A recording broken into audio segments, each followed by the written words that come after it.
தமிழ்த்தாயின் மலரடி வணங்கிடுவோம்.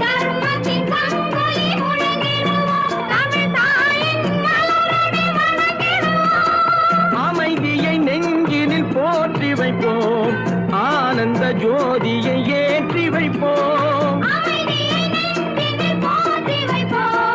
ஆனந்த ஜோதியை ஏற்றி வைப்போம். ஒரு தாய் மக்கள் நாம் என்போம், ஒன்றே எங்கள் குலம் என்போம். தலைவன் ஒருவன் தான் என்போம், சமரசம் எங்கள் வாழ்வென்போம்.